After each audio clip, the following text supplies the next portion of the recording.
Clockwork, your time is up. Time doesn't heal all wounds, sometimes it buries them alive. In this haunting psychological horror story, we follow the life of Natalie, a girl born into a home of violence, silence, and shadows. From an early age, her world was broken by the screams of her parents, the bruises of rage, and the betrayal of someone meant to protect her. She stayed quiet. She stayed still. Until one day time ran out. Now 16, Natalie wears a stitched smile, literally. Her trauma has taken a shape of its own, twisted into something dark and unnatural. And as her mind begins to fracture, something older, colder, and not quite human starts to whisper from the ticking shadows of her life. What happens when someone pushed too far finally breaks? And what if the thing that emerges is no longer just a broken girl, but something far worse? Clockwork, Your Time is Up, is a terrifying descent into madness, trauma, and the monstrous curse of time itself. Please enjoy. Listen full story. A little girl sat in her room. Her messy brown hair was put into little pigtails as her hazel eyes stared at the door.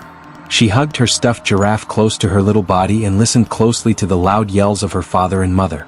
"I never should have had any damned kids," screamed a loud, deep voice. "All they do is make messes, complain, and draw on the walls." He was interrupted by the shrill, angry yell of the girl's mother. "They're children, David. They don't know any better." "Oh, fuck me, Mary Beth. I don't want to hear your bullshit excuses. I've had just about enough of them. And what do you plan to do about it?" The girl heard loud footsteps coming towards her room, and she hugged her giraffe closer. The door opened violently, and in the doorway stood her large, infuriated, overweight father. In one of his meaty hands he held a large textbook. "David, stop it," screamed her mother. But the father ignored his wife's pleading cries. He grabbed the little girl harshly by the collar, and she screamed and kicked, trembling in fear. The girl's father held up the textbook.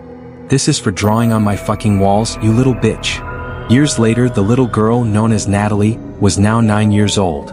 Going through the stage of puberty, she was naturally a little chubby. Like the usual, she sat in her room watching TV. Her dad was ranting on about some economic crap that she really could give less a shit about as she munched on some popcorn. She was also currently drawing a picture.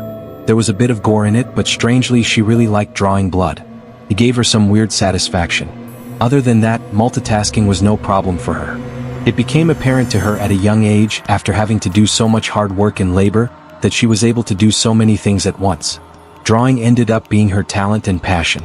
It was her way from escaping from reality, whenever something bad would rear its ugly head and peer in, or when she was simply bored. She suddenly heard the closing of her door and looked to the left, pausing on munching on her popcorn. There stood her brother Lucas, who was 14 years old. "What is it?" She could still hear her father's yelling from outside her door. "Dad scaring you?" He let out a chuckle. "No way. I think we're both used to his yelling by now." There was a long pause. "So, why are you in here?" He played with his sleeves slightly and twitched a bit. "I have to ask you something." He trained his eyes on her. She frowned slightly, growing impatient with her brother interrupting her movie and drawing. "What?" He moved a little closer. "You said you wanted to be cool and grown up like a teenager, right?" She nodded and suddenly brightened up slightly. "Well, I have an offer. Just spit it out, you dimwit. You know what guys and girls do together sometimes, right?" The next day at school, Natalie did not say a word. She did not speak for the whole day. She didn't have anyone to speak to anyways. Nobody could know. Nobody should know. And so, nobody would know. Her teacher picked up on a few of her puzzled expressions, but she dismissed it as if she just did not understand the lesson. Natalie also felt as if she was in severe pain. She had no idea it could hurt. Feeling scared, she walked home and silently went to her room. But later in the day, she was once again greeted by her brother. Nobody would know. At school, she finally decided to tell someone. Even though they weren't her friends, she just felt she had to. She walked up to the group of girls she would occasionally see in the hallway. They looked like nice girls, and they and Natalie had occasionally talked before. "Hey, Mia?" The ginger girl looked over at Natalie with a straight face. "Yeah." Mia said to Natalie. I really need to talk to you about something. It's been going on for a while, and you and your friends, well, I feel like you're the only people I can trust." Mia and her friends seemed to pull little smirks, but only for a moment. Little did Natalie know that they were hungry for gossip. "All right, you can trust us. What's up?" One day later was all it took. She had been getting constant remarks on social networking sites such as Facebook. One time, someone even called her a whore. Not to mention their lunch had ended up getting in her hair. It was going to be the least of her problems, but Natalie, being only 9, could not help but be greatly upset at this fact. However, she did not cut, she did not peep, and she never said a word about it. As you may recall, so far in this journey she had kept everything inside. She supposed it was better. She wouldn't let any pain get the best of her. Asterisk asterisk asterisk asterisk asterisk asterisk. 3 a.m. School night. Her mother was going to kill her. The girl known as Natalie was now 16. She was productive in high school, close to the honor roll.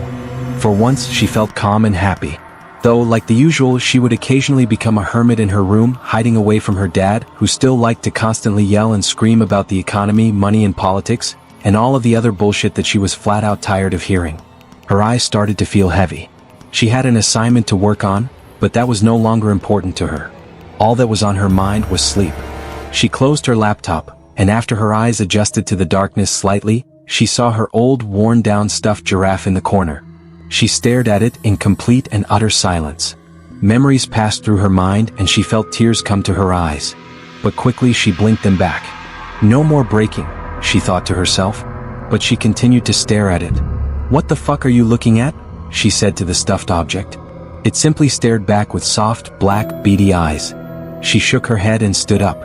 She looked down sadly at the little toy animal and gently picked it up in her arms. She cradled it and spoke softly to it. "I'm sorry." Some tears ran down her face. She pet its rough, short fur softly as she lay down on her bed. She slowly went to sleep. She was woken up by the angry growls of her mother. Exhausted, she slowly opened one of her eyes. "I can't believe I forgot to take that laptop away. You were on it all night, weren't you?" Natalie sighed and pressed her face deeper into the pillow, hugging her giraffe closer. Her mother sighed and walked out. She took a shower, brushed her teeth, and ate some breakfast. Then she got dressed. She put on a gray and blue hoodie with fur inside its hood. It wasn't her favorite, but it was the only one she could wear to school due to the others being in the wash. She also put on black jeans and some thin, fashionable boots. Finally, she went down the stairs to get driven to school. She hopped in the car and her mom sped off. However, on the way there, due to lack of sleep, she slowly put her head against the window of the car and began to drift off. Her dreams, or more accurately, nightmares, consisted firstly of her physical abuse as a child and secondly of the sexual abuse she had suffered at the hands of her own brother, Lucas. The abuse had lasted for 4 years before she had the guts to turn him away. She started twitching and cringing in her sleep, but her mother took no notice. Her mother never took notice. Suddenly, she was jolted awake by the sound of her mother's voice. "We're here," her mother said with annoyance in her voice, most likely from catching Natalie napping again. She looked at the large sign of the school, which read Walkerville Collegiate Institute for the Creative Fine Arts. She sighed tiredly and stepped out, putting her backpack on her shoulder. "See ya," she proclaimed and closed the car door. She walked into the school and chatted with a couple of friends until she went up to her locker on the 3rd floor. She grabbed her books, and before the 5 minutes of time was over, she ran to class. Her English teacher annoyingly put her hand on Natalie's desk. "Where's your assignment, Miss Willette?" Natalie swallowed. I forgot it at home. "Sorry, Miss Homanuik." "Your time is up, Miss Willette. Don't disappoint me." Natalie seemed puzzled by the thought for a moment. She didn't know why, but those words seemed to melt through her. She simply ignored it and went back to listening to the lesson, and falling asleep not too long after, of course. Later that day, she was heading to her locker for 4th period, when suddenly her boyfriend Chris approached her. "Hey, talk to me after school, alright?" She smiled. She loved talking to Chris. At the time, she didn't suspect anything. Chris was always sweet to her. During her French class, Natalie failed to pay attention. Instead, she doodled the things she loved to draw the most: blood, gore, people being stabbed, knives, and macabre things of the sort. Others would say it was pretty dark of her to draw such things, but she saw nothing wrong with it. For some strange reason, it actually felt like a normal thing to her. "Miss Willette." She quickly covered the doodles on her paper and looked up at her French teacher quickly, trying to hide her fear. Yes, Mr. Levasseur?" With a slight turn of his head, he gestured for her to move her arm. "Show me your work." She hesitantly moved her arm, showing her teacher the picture of someone getting stabbed by an insane man. The teacher stared, puzzled, looking at her a bit. She smiled nervously. "Erase that and get started on your work," he said in a strangely calm voice. He walked away and she sighed and began to erase the picture. "And Miss Willette," Mr. Levasseur interrupted. She looked up at him slightly. Your time is almost up to get your work done. I suggest doing it now. She growled at the remark. Time always seemed to be against her. As far as she was concerned, time could go fuck itself. After class, she walked out of the school to find her boyfriend standing near the fence on the sidewalk. She smiled and walked over, hoping he had something to say that would cheer her up on this miserable day. But as she walked closer, her smile slowly faded. He wasn't smiling back. Chris, what's wrong? What did you want to talk to me about? He sighed. Natalie, I think it's time that we should start seeing other people. She felt her heart break. But why? Natalie cried. He responded with a stern look. It's your mindset. Your drawings. They just creep me out. I think there's really something wrong with you. And the saddest part is that you haven't told me why you're acting like this. It makes me feel irresponsible. So I just can't do it anymore. I'm sorry. And with that, he walked away. Natalie slammed her hands on the bathroom counter at home. She stared at herself in the mirror, her eye twitching. I won't hurt myself like the others.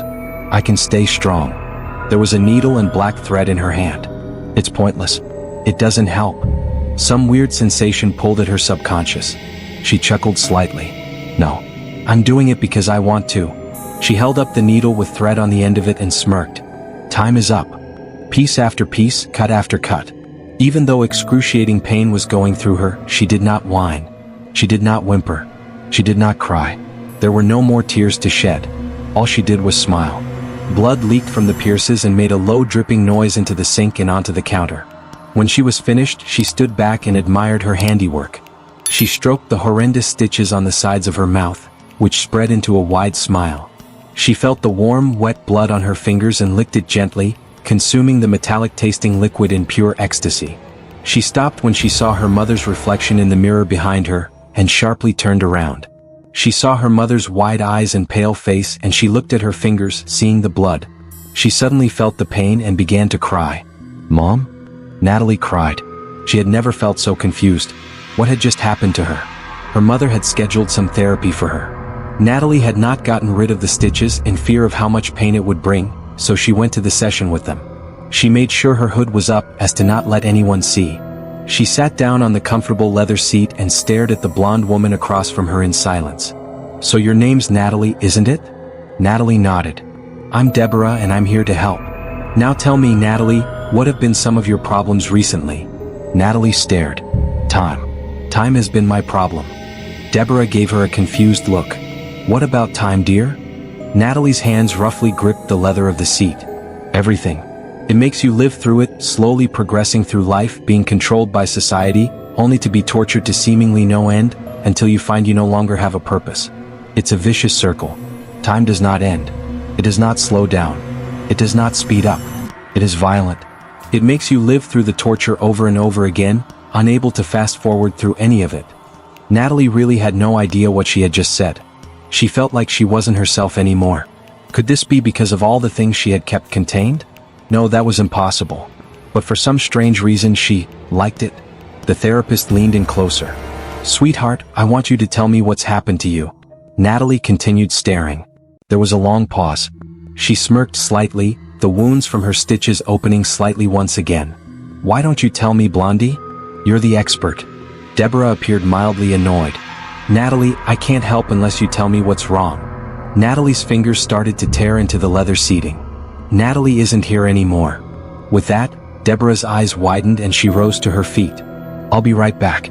Please stay here. She walked out, leaving Natalie alone. Maybe if she had done something at this point, she wouldn't have come to be what she is today. Maybe more people would be alive. And maybe she would be sane like she had been before. As much as I would love to say that Natalie got up from that chair and stopped what came next from happening, I'm obligated to give you the horrid truth. Natalie did not move.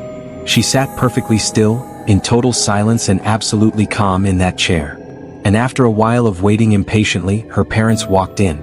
Natalie stood, happy to go, but she noticed her parents' expressions. Even her father had a strange, saddened expression on his face. Her confusion grew, but she said nothing and followed them to the car. On the way, while she thought she was going back home, she started to drift off. Strangely, she heard a dark voice speak in her dream. It almost sounded like her own, echoing into an eternal abyss. Your time is up. She shot awake, some beads of sweat rolling down her face. She wasn't home. She wasn't in the car. She was in a bed. A white bed. In a white room. She looked to her side and realized she was hooked up to a heart monitor. She attempted to get up, but that's when she realized that she was restrained. She panicked. She began to struggle, but paused when she heard a door open to her left. A man in a white shirt looked at her, his hands behind his back.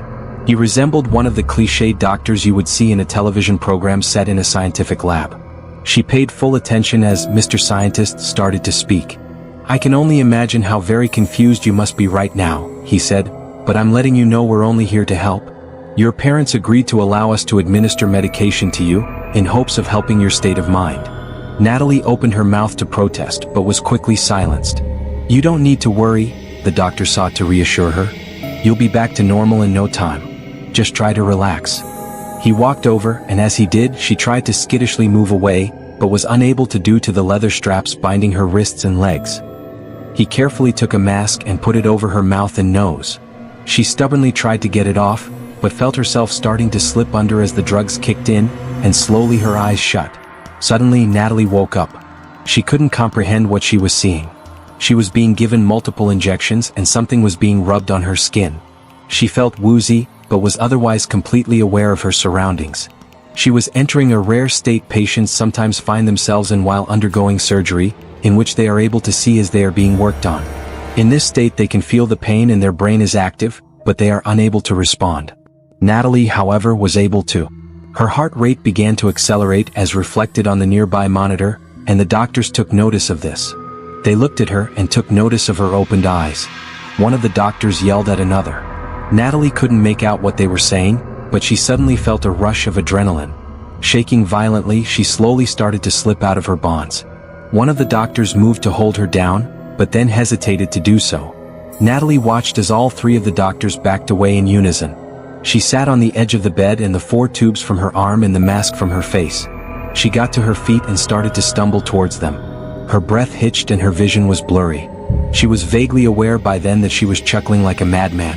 But suddenly she felt a searing pain in her chest. She gripped her chest in agony and dropped to her knees. She coughed up blood, fell prostrate on the floor and blacked out. Natalie woke up slowly and groggily some time later. She found herself back in bed and a doctor sitting beside it. "I'm so sorry, Natalie. Something went horribly wrong." Natalie didn't know why, but she felt a tremendous amount of hatred towards the doctor. He took notice of her disgust and looked away instinctively. "You weren't supposed to wake up while we were giving you the doses for your mental state," the doctor continued. "We aren't sure how it affected you, but we have a feeling we're going to find out." He paused for a moment before taking out a small mirror. The entire time he looked away from her. "Regrettably, the medication impacted your appearance as well." Natalie looked at herself in the mirror, and her eyes widened. Her eyes were completely green. She noticed she still had the stitches in her mouth as well. But for some reason she couldn't help but feel overjoyed. Her heart rate began to rise again. She gave a low chuckle. The doctor looked on in shock as Natalie quickly moved toward him, until she close enough for him to feel her breath. "Doctor," she began, still chuckling. He trembled slightly and pressed a button on the underside of the monitor. "Why yes," he stammered in reply. "Your time is up." A loud scream was heard through the halls of the facility. 2 security guards rushed into the room, kicking open the door. Blood. Blood was the first thing they saw. Blood on the walls, on the bed, on the floor. Even on the ceiling. Natalie had strapped the doctor to her bed. The bed was bent at a sharp angle, and the doctor's spine was completely snapped. Blood poured from his eyes, nose and mouth. And there, in the corner, was the murderer, happily drawing her gruesome pictures on the wall in blood, alongside the hastily scrawled phrase, "Your time is up." Natalie slowly turned to look at the guards, and a wide crazy grin spread across her face. "Hello, friends. Would you like to play?" And with that, Natalie began laughing uncontrollably. The guards quickly drew their guns, but before they could act, Natalie charged at one of them. One of the guards fired a round, but Natalie was able to dodge it. She grabbed a large knife from a sheath on his pocket and slashed it right across his waistline. Blood and organs flooded out and he collapsed to the ground. She inhaled deeply, loving the damp stench of death. The remaining guard shook with fear and dropped his gun. She slowly walked up to him and placed the tip of the knife against his chest. "Your time is up." She slowly slid the knife down his chest, all the way to the end of his abdomen. His organs spilled out onto the floor and he collapsed, dead. Natalie's mother had been sleeping soundly in her room beside her husband. She awoke to the sound of knocking on her door. She groggily got up and walked out of the bedroom into the front door. It was pouring outside and thunder boomed in the distance. She approached the door but paused before grabbing the knob. She detected a faint sound of insane laughter. The rain and thunder seemed to quiet down suddenly. She pressed her ear against the door and listened closely. "Hello, Mother," a voice from the other side called out. Natalie burst through the door wielding 2 knives. Her mother stumbled back, hitting her head against a nearby coat rack.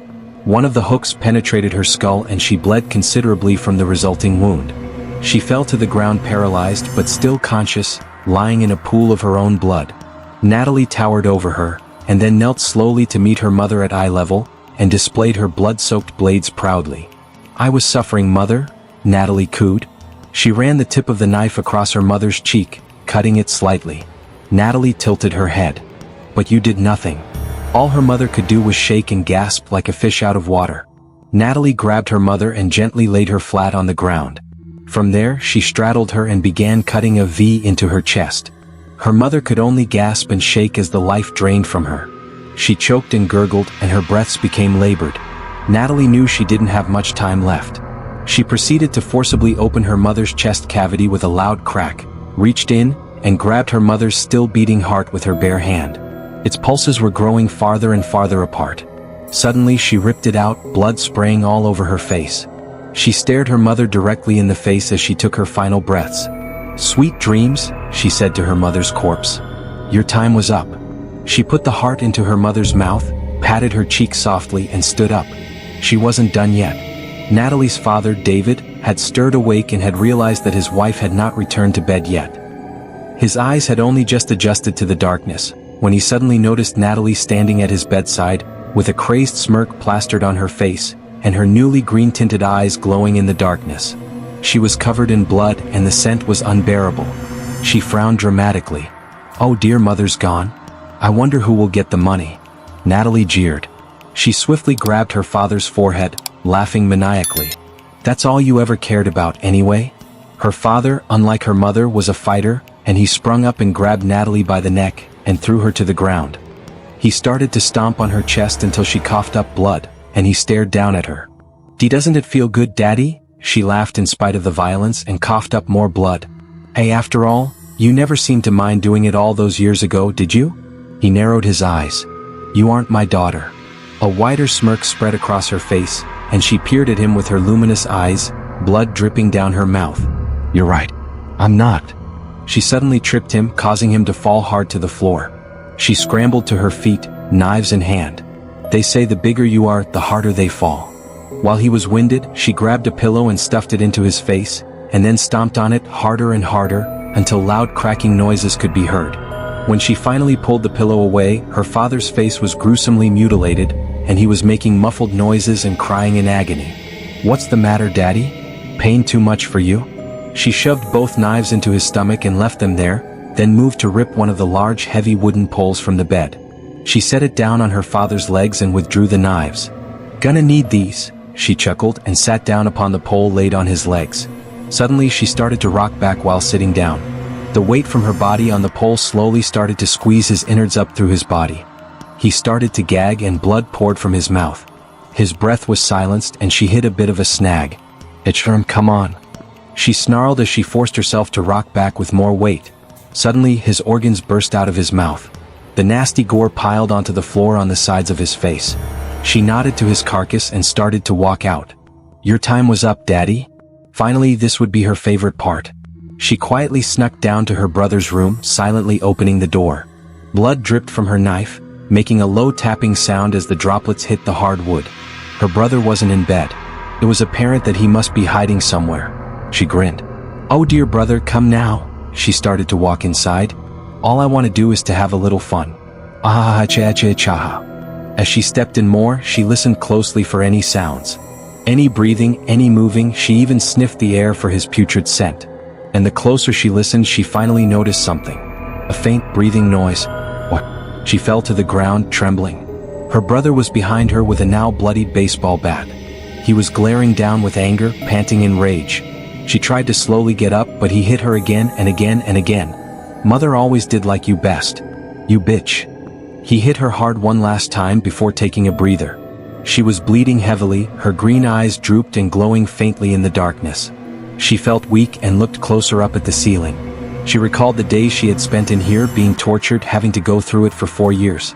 Looking at that same damn ceiling. It sent a sudden rush of energy into her body, and she started to stand, laughing insanely. Ha ha ha ha ch ch ch ch ch ha ha ch ch ch.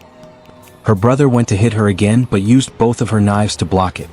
You're going to hell, brother. With a large push, she sent her brother flying on the bed. He hit his head against the wall and growled angrily, about to lunge at her, when she stabbed the 2 knives into his arms, keeping them pinned on the wall. He screamed and struggled rapidly.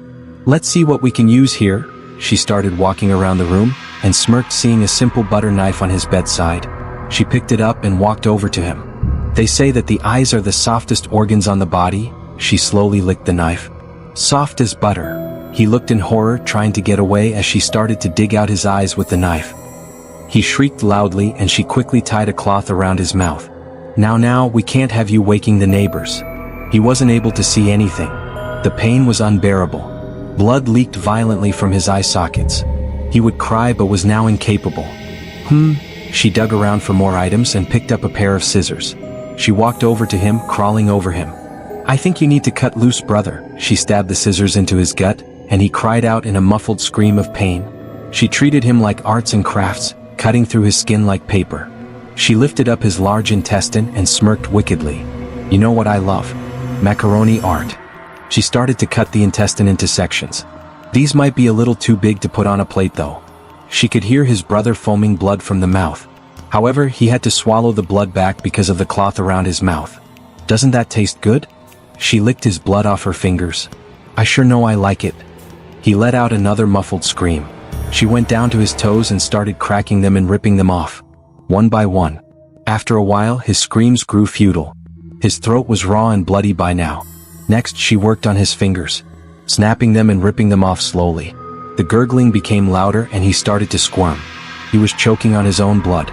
She pulled the cloth down and blood poured from his mouth, and turned his head to the side and vomited violently. There, brother, she said, patting his head. Eat this and feel better. She stuffed one of his fingers in his mouth, making it jam into his throat. He choked and slowly died. Your time was up. Asterisk, asterisk, asterisk, asterisk, asterisk, asterisk. The girl, known as Natalie, walking into her room dripping blood. Off to the corner she saw it. Her stuffed giraffe. She knelt down and stared at it. Then, without a word, she stood back up and walked to the bathroom. Staring at herself, covered in blood, she heard a faint ticking noise. She looked down and saw a pocket watch. She stared at its hands slowly turning, listening to the ticking for what seemed like an eternity. She took out one of her now red knives as it heavily dripped blood onto the counter. She grabbed the pocket watch and disassembled the watch until only the small clock was left. Time makes you live through the torture, she said, slowly bringing the knife up to her eye. Slowly progressing through life, being controlled by society. She started to slowly dig it into her eye, as the vision in her left eye grew blurry and red. Until you find you no longer have a purpose. She felt her eye start to come free from its socket, blood pouring in the sink. It's a vicious circle. She felt it dangle out of her socket, a sharp pain where it was connecting in her head. Time does not speed up. It does not slow down. It is violent. She grabbed onto the cord of her eye and tore it right off, the eye falling in the sink. It makes you live through the torture over and over again. She started to place the clock in her eye, unable to fast forward away from it. There was a squishing sound and drips of blood, until it seemed like the clock fit perfectly in her socket. I am Clockwork. Asterisk, asterisk, asterisk, asterisk, asterisk, asterisk. The young 16-year-old girl, formerly known as Natalie, walked away from her burning house. The flames engulfed everything. And inside, the giraffe slowly burned, along with the carcasses of her family. Asterisk, asterisk, asterisk, asterisk, asterisk, asterisk. Some say she still lives on, carrying her insanity with her. Leaving so many dead, saying she decided when their time should come to an end. The only way to detect her presence is if you're cuddled close in the covers at night, sleeping soundly. But in the darkness she watches. She determines. You hear ticking. And you see a green flash of that putrid clock eye. She is there. You know your time is up.